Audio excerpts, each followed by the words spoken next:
Yeah, I think we're recording now. But Yeah, hello, everyone. Welcome to sorry. I can Sorry cut to this interrupt. out. I was just going to say it says Drew is recording the call. Okay. All right, cool. But hello, everyone. Welcome to Nugentino Cinema. I just renamed the channel.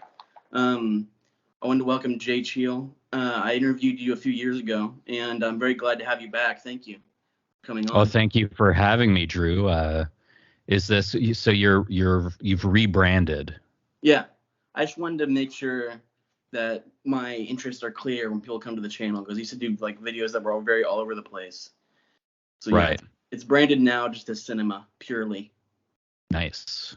Yeah. Well, I'm happy to be here on what did you say it was? Nugentino Cinema? Yeah. Beauty. Love it. And speaking of beauty, I got Beauty Day right here. I want to talk a little bit about Nice. this. Nice. Yeah. Looking good. Yeah, like the first thing I wanted to ask about it is just if it spawned from when you met the Vinegar Syndrome guys when you were making Cursed films. Like when you were talking to them, yeah, it kind of this all came from that. Yeah, I when I interviewed Joe at the Vinegar Syndrome headquarters, I know they had released some documentary stuff through their partner labels, so I just asked him if he could put me in contact with anyone involved in that area of things, and now it's here, Yeah, which is awesome.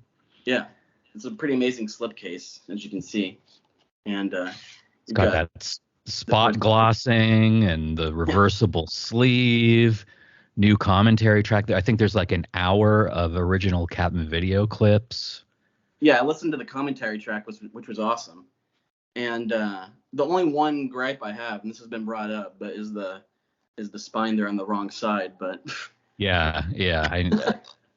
Listen, I raised hell about that, and unfortunately, no, it was. I think it was just because of the way the artwork was done. It maybe should have been the other way or something, but hey, it makes for good roasting material. Exactly. For me. And honestly, I really don't mind having this on the side here, just like a little bit of art, and you still got the Circle Collective logo up top, but you could even file it the other way to retain that spine if you wanted. Definitely. Well, I did do that actually. The only problem I had was just like you see this like little white like. Oh yeah. No, but yeah, it's a disaster. But it's fine. I love it. I mean, I love the slip covers, and I love that you obviously have reversible artwork on the inside and everything. And yeah, it's awesome. And I listened to the commentary. Another question I want to ask, just related to Beauty Day, is I just think it's awesome that you and Ralph still talk and everything. And how's it been like just talking to him over the years and having that relationship? It's been great. We see each other pretty often. I mean, I would say as often as one sees extended family. Yeah. I like to go visit him every once in a while, and we hang out. And if I'm working on something, he always wants to see what I'm working on, and so he's great. We'll do some backyard hangs, and it's always fun visiting Ralph.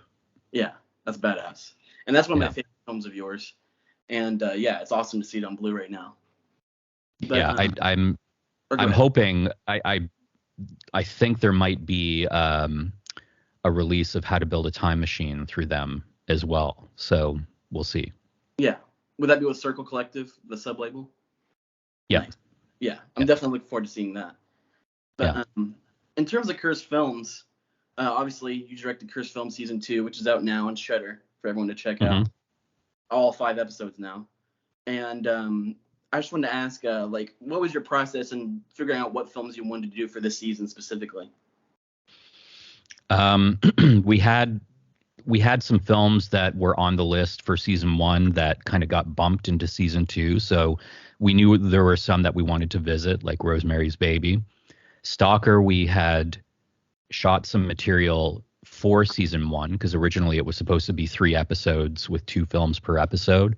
Okay. But when that got changed to 5 episodes with 1 film per episode, we set the Stalker stuff aside. So I was happy that we got to finish that, which is weird because the footage, I think 3 of the interviews and all the stuff with Gregory and Nona was shot in 2018. So it's nice to finally have that stuff come out. But other than that, it's kind of like a collaboration with Shudder. Like I think we usually would pitch them a long list of films, and then they would target ones that they think would work for them, and then we all kind of agree on a landing place, and we go from there. But it's challenging because it's like the titles matter, the films themselves matter, but the stories are the most important thing, and access is important. So it's a number of different variables that kind of have to align, I think, for us to land on a film worth spending, that much time and energy exploring. Yeah, definitely. And I didn't realize that you shot that in 2018. So was like the Ukraine stuff the only stuff you shot like new, or when you traveled to Ukraine? The Ukraine and Estonia and the Roger Deakins interview was new. Okay. And yeah, I think pretty much. And how was that meeting Roger Deakins? I mean, it's pretty crazy you got to talk to him. Yeah, it was great. It was he's very friendly. His wife James is very friendly. It was very conversational, which I like all of my interviews to be conversational. So he was great for that. And he's a very like modest and humble person as well. So it's tough to get him to talk about his own work or even Tarkovsky's work without him sensing that he doesn't want to sound pretentious. So it was a fun conversation. It was amazing getting to meet him. And my cinematographer, Jared, was extremely nervous lighting that interview. Yeah. One thing I actually wanted to ask related to cinematography is, like, I feel like you kind of have like a specific look throughout your work. And I've noticed with some directors, like Paul Thomas Anderson, for example, like he'll work with different cinematographers, but they all kind of look like his films. Like if you watch like a Robert Elswit movie, like, whatever, like it looks totally different. But I just wanted to ask, like, do you have like a common vision for your, like, just like an idea for what you want your movies or shows to look like going through? Yeah, I think so. I mean, often it's limited by, because with the interviews we're filming in people's homes, so or backyards in the case of the COVID times. So often we don't know what we're stepping into. So the decision is usually made in that moment, which angle we're going to shoot and how we're going to light it. And that comes down to me and Jared talking about, what would be the best angle. And sometimes, you get into a space and it's obvious what the angle is, and there doesn't even really have to be a conversation. But yeah, I think it's just it's like a weird thing of not really, at least so far, it just kind of naturally happens, I guess. Like it's so, especially with documentary, a lot of it is so kind of in the moment and improvisational that you just end up in a place and then picking cool shots. And I think that in combination with the music and editing, when all of those things come together, it creates that style. You could lift probably all of the shots out of Cursed Films and drop them into other people's work, and it wouldn't necessarily stand out like this is one person's specific vision. But I think it's all of those elements coming together that create that, hopefully that kind of style. Yeah. And one thing I really appreciate about what you do is, like, when you interview these people, like, obviously, like, it's mainly interview stuff, like sitting and talking to them. But, like, for example, with the, like, Cannibal Holocaust episode and Rogero Deodato, like, I just, like, love the shots where he's, like, cutting up the brains and stuff and, like, cooking it. And I feel like it feels like you're, like, kind of making, like, little movies with these people. Like, it's not just interviews. Yeah, I think that usually is dictated by the personality of the person we're interviewing. So Ruggiero feels like, sitting him down at a restaurant with a bunch of cooked brains and intestines and everything kind of made sense. In the same way that, with Gregory and Nona, Gregory, who worked on Stalker, Nona is his wife. This is a Russian couple in Chicago that we interviewed. We were going there to interview Gregory on his own, but Nona was so knowledgeable and their relationship was there was so much character to their relationship that I called an audible and just was like, all right, let's get Nona in there and we'll interview both of them.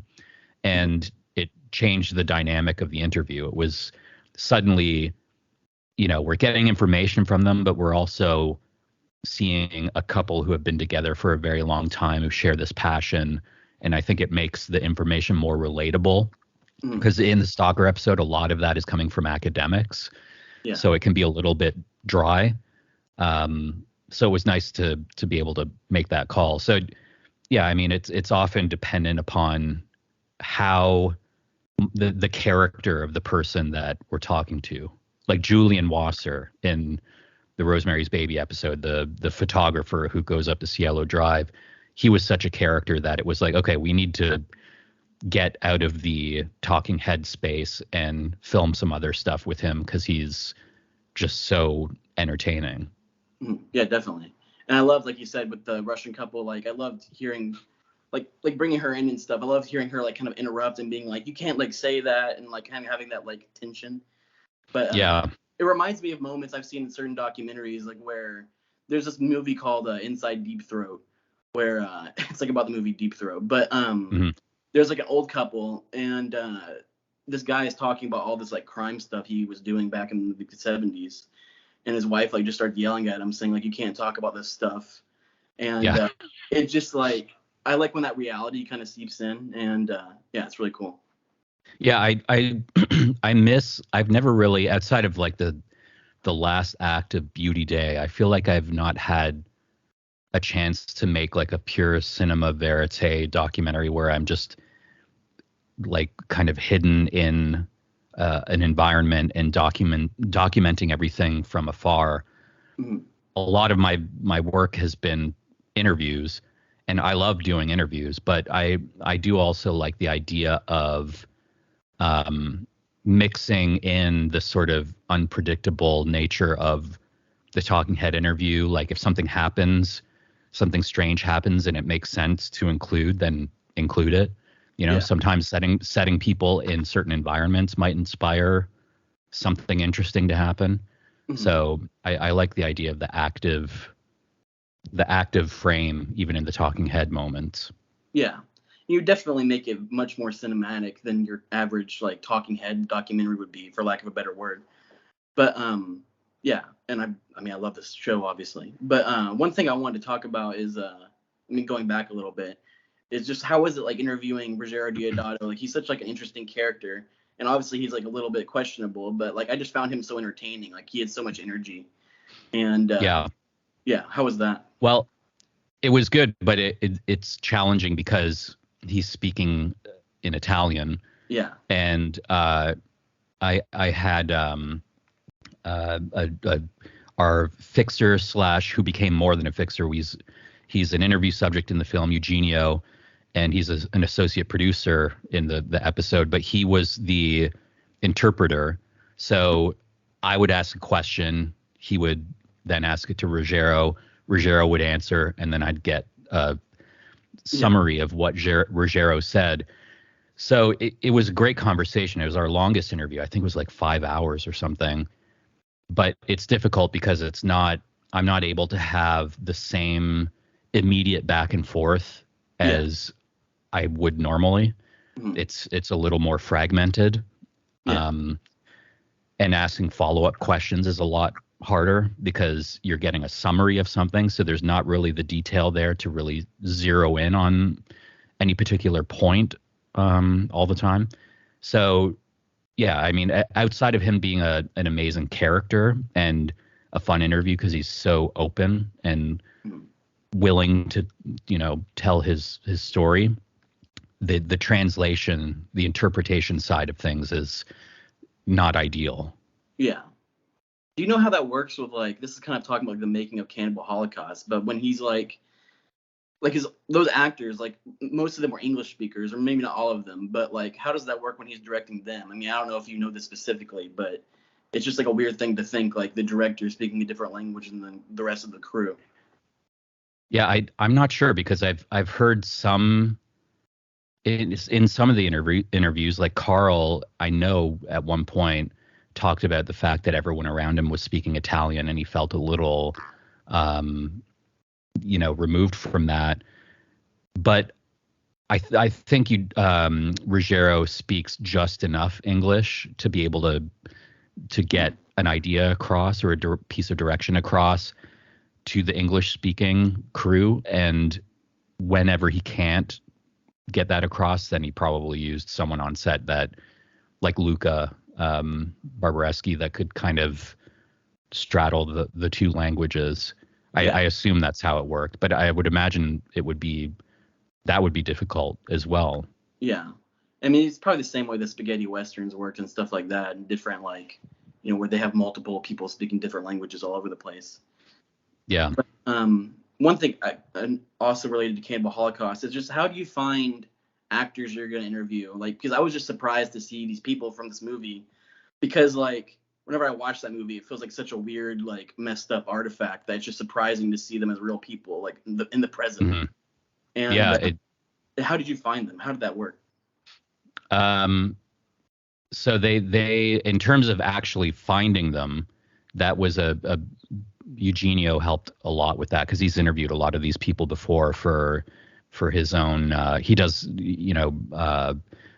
a lot of DVD features and stuff like that, and is really connected with a lot of the Italian genre cinema actors and directors.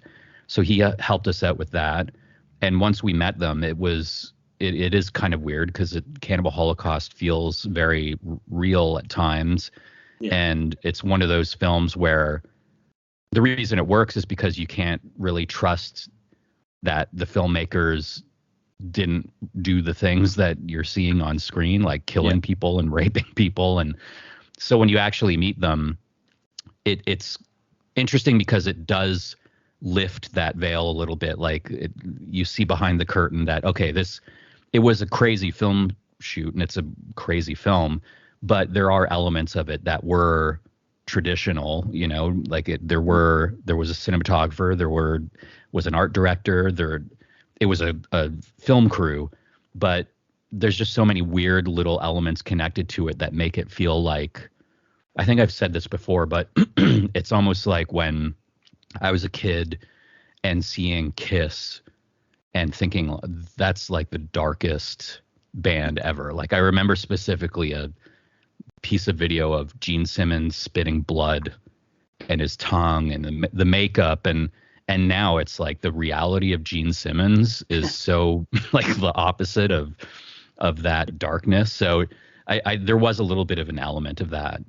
Yeah.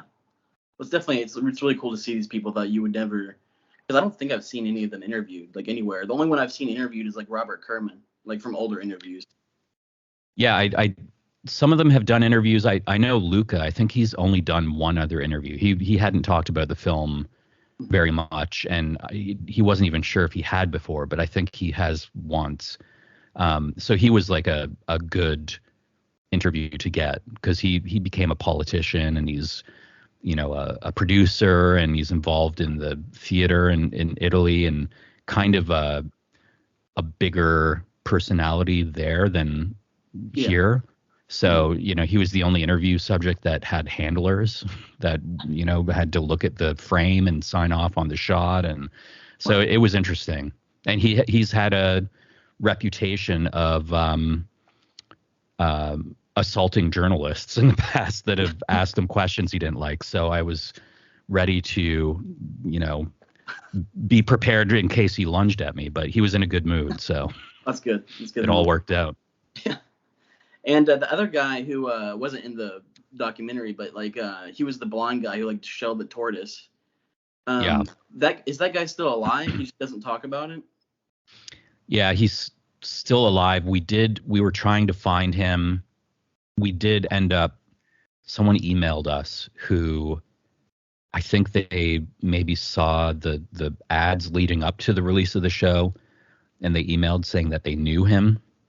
And we asked them to ask him if he would be interested, and he said no. So he just doesn't talk about the film at all. Yeah. Doesn't act anymore. Yeah, I can understand that, and that happens with a lot of people who acted in some of those old like exploitation films. Like they just don't do it anymore, and they have their own lives. But yeah. Yeah, I mean there's like that branching path where there's the ones that just want to forget it and go on with their lives, and then the ones that go down the con circuit, and make a whole additional living out of it. But yeah, he's definitely not that in that crew. Yeah. Well, did they talk about the Rosemary's Baby episode a little bit? I just really liked how it was like kind of a journey through like old like golden Hollywood, and obviously like a darker side of it. But I got some heavy like Once Upon a Time in Hollywood vibes.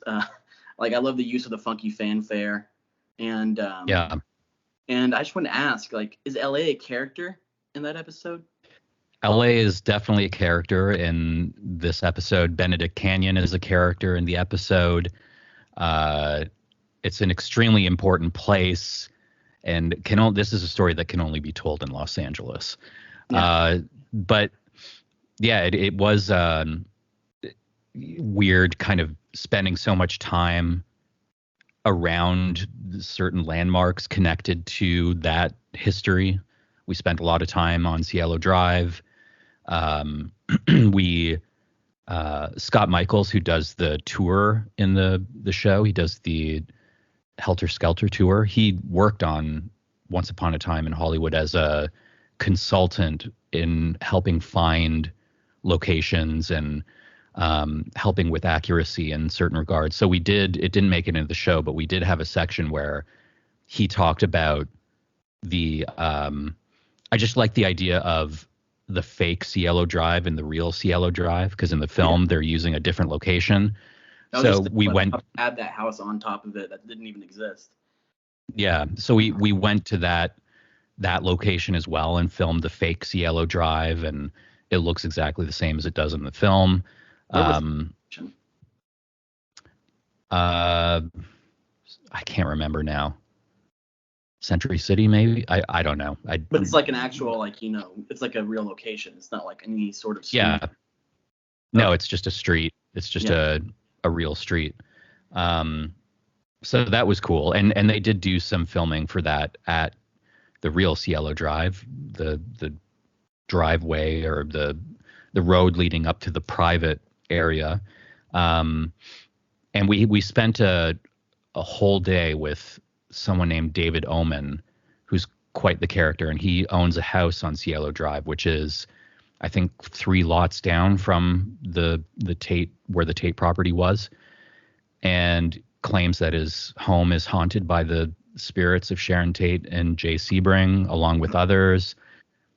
Did not make it into the episode because it was just too out there for the episode, but I just delivered a 10-minute cut of that day for our Blu-ray special features. So we will get to release that, but it was a wild day. So yeah, it was definitely, we went to all the spots like El Coyote and, a lot of the different spots Mike Scott took us to that are connected to that time and that story. Mm-hmm. We were really in the thick of like the late 60s Hollywood history. Yeah, that's awesome. I kind of got fascinated with that like last year. I went to LA last year. I tried to go to El Coyote, but it was impossible. Well, it wasn't impossible, but it was just really busy, and I just left. I thought seeing it was enough. But But the food isn't. It was fine, but it wasn't like. It's really about the history of the place, so I think seeing it is enough. Yeah, it's awesome. That's what I love about LA. You have like a lot of old buildings and older places with like so much history that you wouldn't see in a lot of other cities. Yeah. But and there's just so many. That city is such a character, and there's just a lot of stories to be told there. But 100%, like New York. Yeah, definitely. And this is kind of random, but it's still related. But have you ever heard or have you ever read of the book Hollywood Babylon? I've heard of the book. I haven't read it. Okay, it just like kind of gives me similar vibes. I haven't read the book either, but there's like some documentaries on YouTube where they talk about the stories. But just like older Hollywood stuff, like silent film stars and like all kinds of debaucherous like situations and scandals. And Yeah, I mean, even thinking along those lines, when we filmed at the Culver Hotel, where the Munchkins stayed, the little people who played the Munchkins, and the rumors surrounding that place, that it was, I think Charlie Chaplin owned it, and supposedly there are tunnels that connect the hotel to one of the back lots.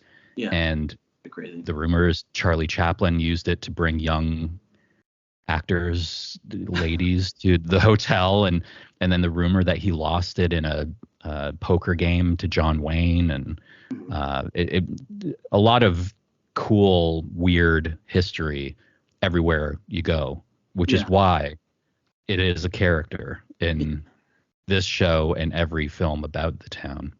It really is a character, and like when I went to LA, I saw some movies of like in some like really old theaters. There's a place called the $1 Million Theater, which is like from like the 1910s, I think.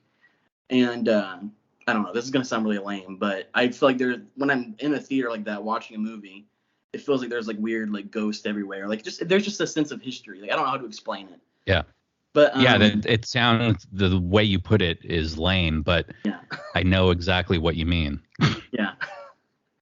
But and just thinking about old Hollywood, going to the Wizard of Oz episode, like I liked hearing them talk about like how MGM like worked as like a factory, and there's just so many different parts of it, and that episode was awesome. And speaking again to you getting people, like it was really cool to see you getting the children of these actors like in a lot of different situations and having their thoughts on things. Yeah, that was kind of not a concern, but a question going into that episode is, everyone who worked on that film is gone. So who do we talk to? And luckily the children are kind of, obviously they can tell stories about their parents very from personal experience, but they're also Oz historians because of that connection. So I feel like it really gave us a good sense of the characters of those, all of those actors through their kids. It felt very like we were very connected to the people they were talking about. Yeah, I sense that even watching it, like it feels like they're very connected, even though they weren't. Well, maybe they were there in some cases, but like Bert Lahr's daughter like looked like him. Like you could see the resemblance. Yeah. Yeah. And the way her hair is, I think you could watch the episode and say which one of these kids is Margaret Hamilton's son and Bert Lahr's daughter, and I think you could pick them out. Yeah, definitely. And on that episode, when you were getting Greg Turkington and like interviewing him, and I hope it's okay to just talk behind the facade of that a little bit, but like, did you have to pitch that idea to Shudder, like the tongue-in-cheek nature of it, or was that just something that kind of came easily? It wasn't really pitched. It was, they were informed to a degree after the fact. Mm-hmm. So we just kind of, that I was thinking that the whole season, the first season, we always said was about the irrational versus the irrational when thinking about curses and magical thinking and conspiracy theories and coincidence. With this, it's about the real and the unreal, and meaning like the idea of blurring the lines on the screen with what is reality and what isn't, and what that kind of idea as well of like with the Wizard of Oz, you're seeing this beautiful fantastic story being told on the screen, but the reality behind the scenes is it's a factory, you know? So that kind of contrast was interesting. And when we get to the Cannibal Holocaust episode, which is the last episode of the season, it really starts to get into that, you know, the idea of breaking the contract with the audience and documentary filmmaking and how there's falsification in documentary cinema. And Ruggiero used those tools to blur the lines in his film to make you think, well, if they killed animals, did they also kill people? Yeah. And I just thought it would be fun to have someone in the episode that blurred those lines in our show early on, and kind of is a reflection of where we ultimately end up with Cannibal Holocaust episode. So everything he's saying is basically true, in that there are people that believe all of the things that he's saying. You know, he's a representative of that side of the Oz fandom, that, you know, the people who are attracted to those conspiracy theories. And I mean, he has knowledge. You know, he's not like faking everything. Was he a film fan? Like, I always question if he actually is into film.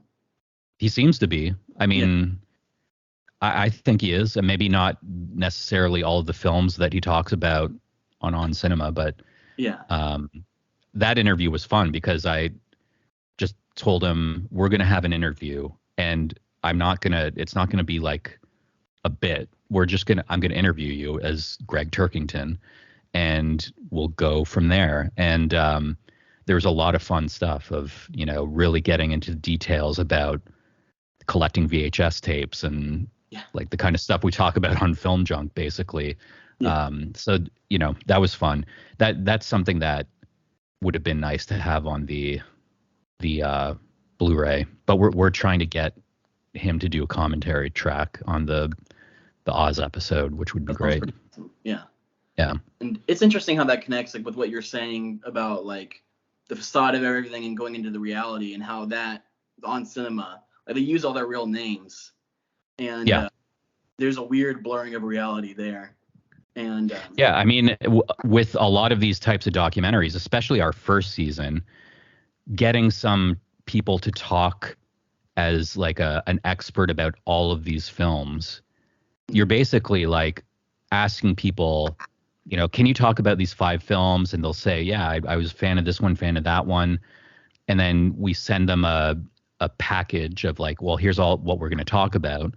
And then they talk about it. And it's like, you know, I feel like Greg's not that far off from that. Like we just used him to get some thoughts across that are all real thoughts that people have about The Wizard of Oz and Under the Rainbow. So that it was just a fun way to kind of, I think the show is a bit of a provocation overall. Like it's weirdly controversial in small circles of people that watch it. And I feel like that's the right response.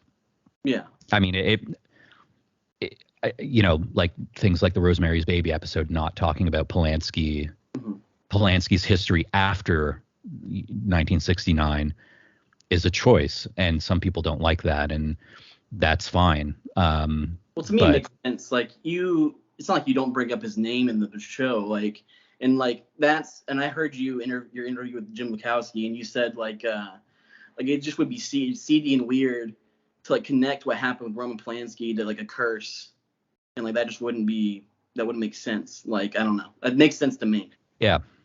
I mean, it just, the story is really supposed to be the everything surrounding Rosemary's Baby at the time.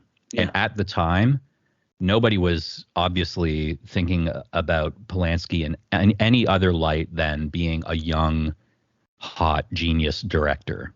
Mm-hmm. And that's that.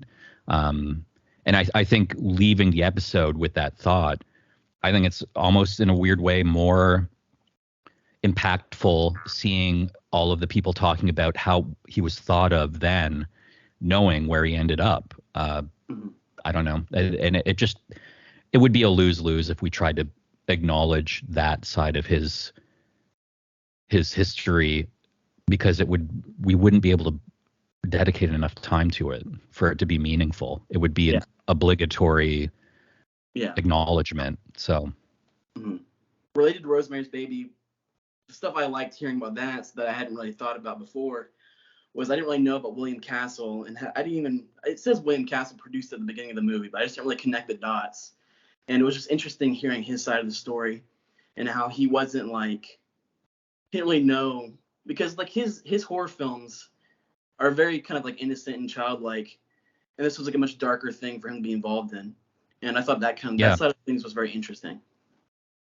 Yeah, Terry Castle was another child of a subject we're talking about, but she is a sort of William Castle historian in her own way, and was really great at laying that all out. The idea of him looking at that as an opportunity to kind of direct a film that would be outside of that sort of gimmicky, fun horror subgenre that he created, and make something that would be a bigger film for him. But and the disappointment of that not happening.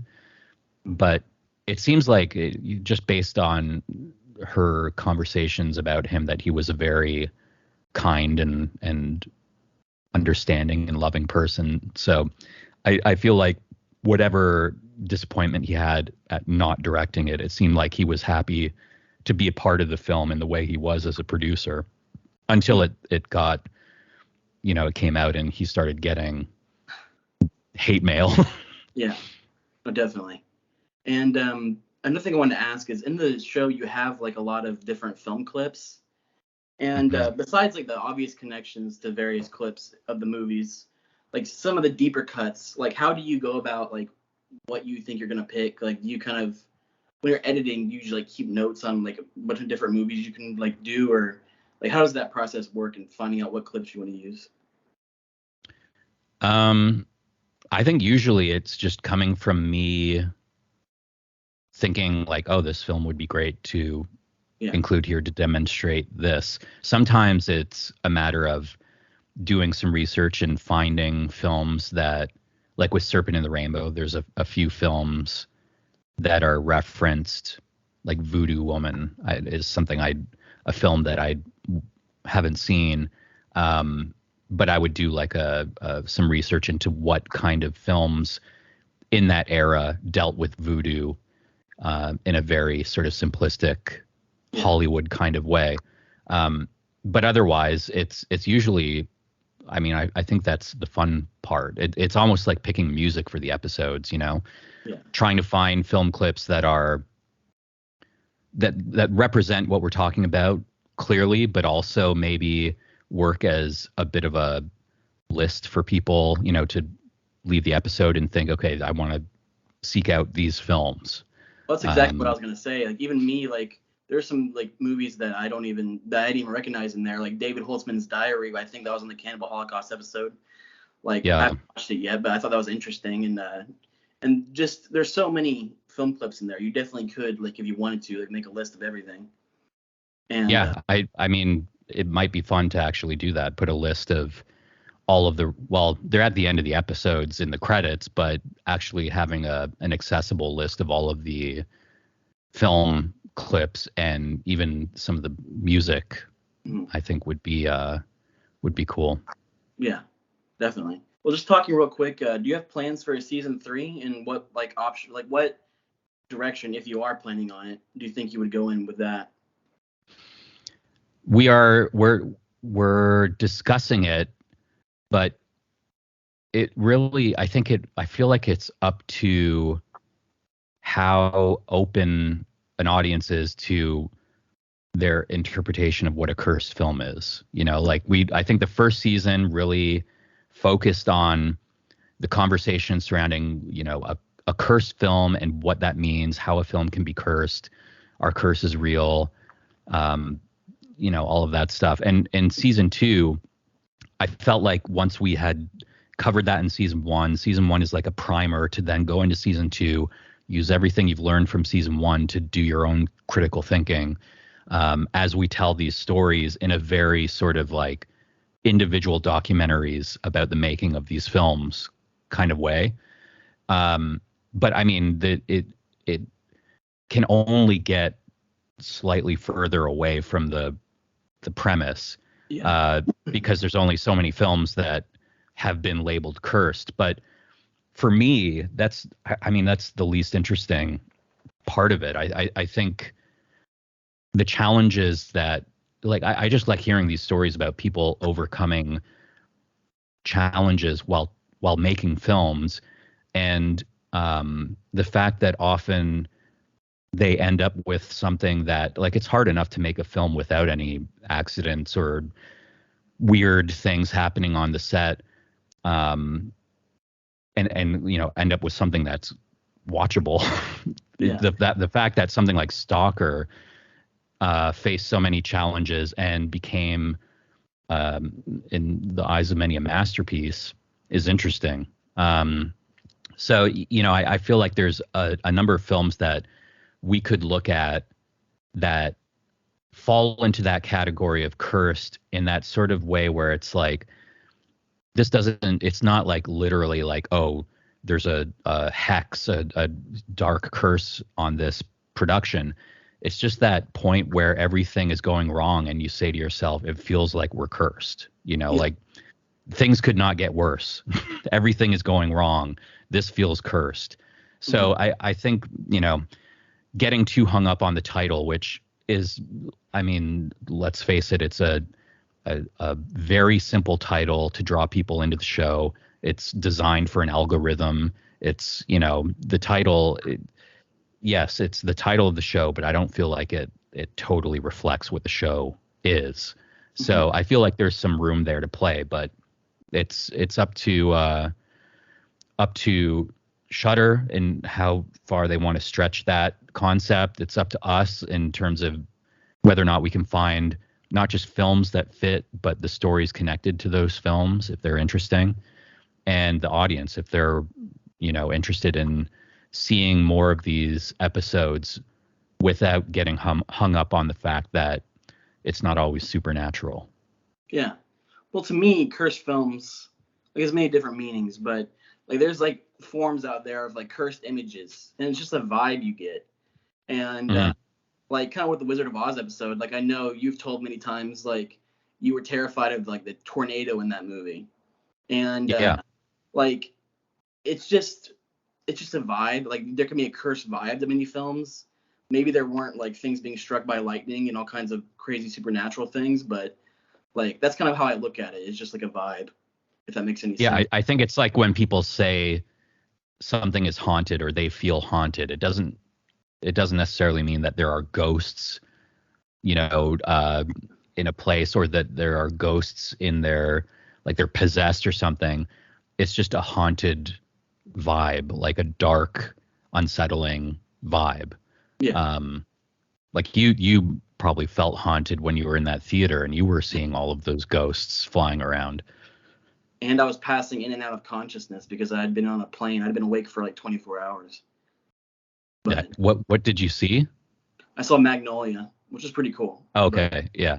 And it was on film, but yeah, I love seeing movies out there because like they're so, I don't know, like living in Houston, there's not many opportunities to see things like on celluloid. And like I'm kind of a little bit past the generation that would have gotten to see films on film like all the time. Like when I was a kid, I did, but like I don't remember it that well. Like I didn't know what I was watching. I didn't realize it was on film. But yeah, I like the history of like being in LA. I know Frank doesn't understand, but like I don't know if anybody knows who I'm talking. Well, everybody who's watching this video knows who Frank is. This is the only people watching are Film Junk fans. But you have to go to the Well and Bubble and watch something on celluloid there, and you'll very quickly realize that there's nothing special about Los Angeles. Yeah. The Well and Bubble is ridiculously hooch. And yeah.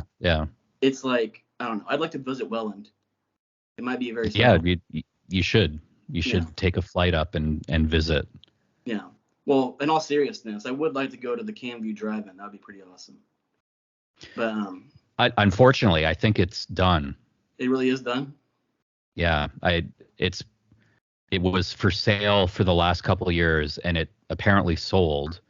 And this season, they have not opened. They have not said anything. It's just sitting there. But I did see something about apparently the people who bought it are some company that is like an entertainment company, and there's a rumor that they might be keeping it alive. But I don't know if I believe that, because it's a lot of money, that property, and to just keep it as a drive-in doesn't seem like a really financially sound decision, but I hope it does. I mean, it sucks that it's done, but a lot of good memories there for sure. Definitely. You made a whole short film about that place, Twisted. Yeah. Which anybody can check out. It's on Vimeo. But that's just a sad, like a lot of theaters around here, not that we have that many, but there's like the River Oaks in downtown Houston, which is like goes back to like the 30s, and that closed down. It's all like a product of the pandemic, and they just can't make money anymore. And yeah, it's really sad, but which is a bummer, because I thought the drive-in, they were open through the pandemic, like in not as long as they normally were, but drive-ins were thriving because people could still go to the movies and stay in their cars. There just wasn't a concession stand, but I guess if they make the majority of their money from the concessions, then maybe it wasn't totally a viable, way to run the business. But yeah, it sucks. It's gone. Everything's gone. Like everything sucks. Yeah. Well, I don't know. Do you have any other drive-ins near you, or is it just that one? No, there are a couple. I'm in Toronto now, so there's a drive-in in Oakville. There's a drive-in in Hamilton, which are between Toronto and Niagara.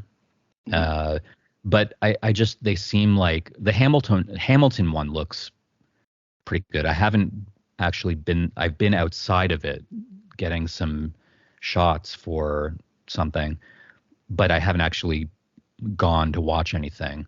But I just am so connected to the Canview that it feels like it's really more about that specific place. Yeah. Because it's not the ideal way to watch movies, but it's just a cool, way to hang out with friends and have like a fun night. And even with the podcast, I would often go by myself as an easy way to just go see something that I didn't really care about, drive in, watch it, and get the fuck out of there. Yeah. You can just hang out and go get some poutine or do whatever. And, yeah.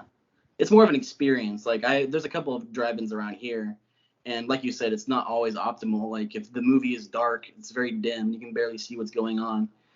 But it's just a cool experience. You can drive in there, you can bring in whatever you want. Like you can sit outside. I don't do this, but people bring like couches and crap and just do all kinds of crazy things. Yeah. But, and we actually got a new drive-in that is like in downtown Houston. And I think that opened during the pandemic when like everybody was going to drive-ins, and it was like because there was like a lot of pop-up drive-ins. Yeah. And, they actually built a permanent one, and hopefully that'll last. But I love the drive-in. The first time I went to a drive-in was when I was like 10, and I've always been like fascinated with them. But yeah, well, I mean, connected to Cursed Films, one of the earliest memories I have is seeing Twilight Zone the movie at the drive-in, which I would have been like 3 or 4, and being afraid of the opening sequence with Dan Aykroyd and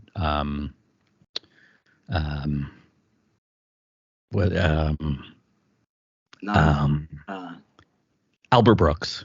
Okay. Albert Brooks, which was a terrifying scene to see as a kid. So, and that was at the Canview Drive-In. So it holds a very special place in my heart. And now it's dead. Yeah. Yeah.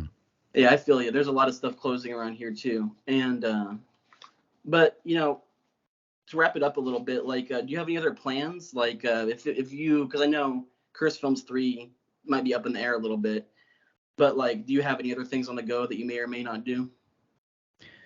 Yeah, I'm entering a sort of development period for a few months, um, for a number of projects that we will pitch and see if any of them go. I'm still working at getting my John Teeter time traveler documentary off the ground, which is slowly crawling towards seemingly something, but it takes time. And I'm hoping to take.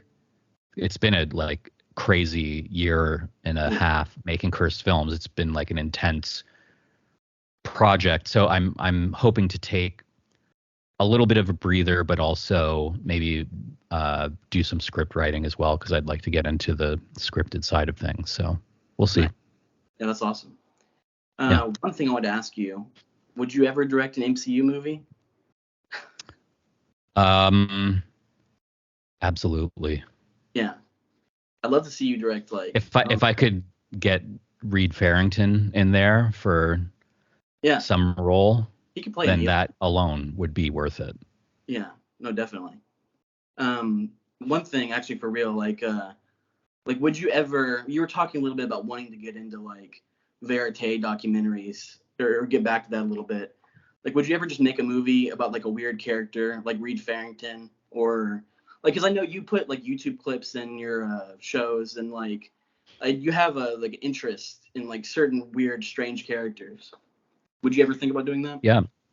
Yeah. I mean, if there's a story there that, I mean, Drew, I'm a storyteller, and if the story is right, then I'm game. And but I think the through line through all of the stuff that I've been doing is focus on characters, subjects, interview subjects, and really gravitating towards people that have interesting perspectives and are passionate. And, that's the thing that I find interesting and attractive. So I think I'll always be looking for stories like that.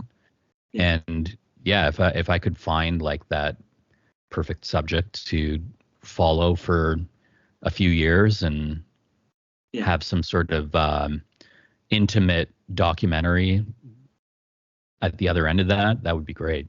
Yeah. No, I think that'd be awesome. And I've always wanted to see a documentary on Reed specifically, like just a Reed documentary.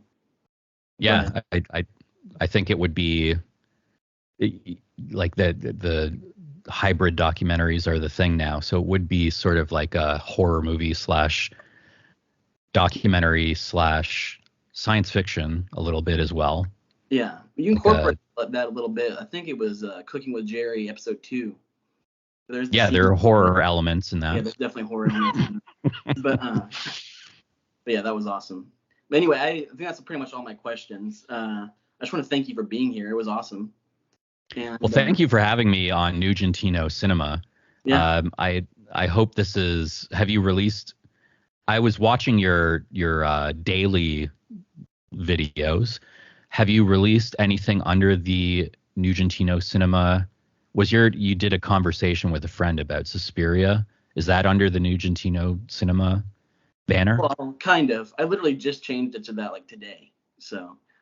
Today. Okay, good. This is the first thing with that name. I always gravitate towards making stuff about movies, which is obviously my interest. But yeah, that's another thing I want to say about Cursed Films. It's so cool to see you making that show, because you have a deep knowledge of movies and a deep love of cinema. And it's really cool to see you make that, where like it's always cool to see what different films you'll explore. And I think it's a really cool, interesting format. And yeah. Well, I'm glad to hear that. I mean, it's not just for horror fans. I think it's for film fans in general, but also I for documentary people. I kind of hope that each episode feels more like a documentary film than like a DVD extra or something. So it's the stories that we've been able to tell and the people we've been able to talk to have been great. And if we were able to do a season 3, I'd like to not, I don't want to be making cursed films seasons for the rest of my life, but it's such a fun show to make that I think I would not be able to resist, depending on the films, but we'll see. Yeah. No, I'm looking forward to anything you do next. But yeah, once again, thank you for being here. It's been awesome. Thank you, Drew. It's been great. Yeah. You'll have to have me on to talk about like a movie, like an unrelated, like, I don't know, some movie. We should definitely do that. I always feel like I need to talk to you when like there's a thing coming out, but that would definitely be fun. Yeah, just keep me in mind if there's something that you feel like you want to talk about on Nugentino cinema that is something that would align with my interests, then give me a poke, man. Maybe like Sallow or like that. Yeah, Faces of Death. I was gonna say Sallow would be a good cursed film. You've had a clip of it in there. Yeah, it's on the short list or the long list of films for season 3, but I think might be too much, but we'll see. But yeah, it's been fun chatting as usual. Well, thank you. And good luck with Nugentino cinema. Yeah, thank you very much. Yeah. And well, I'll see you next time, guys. Thank you. Bye. Bye, guys.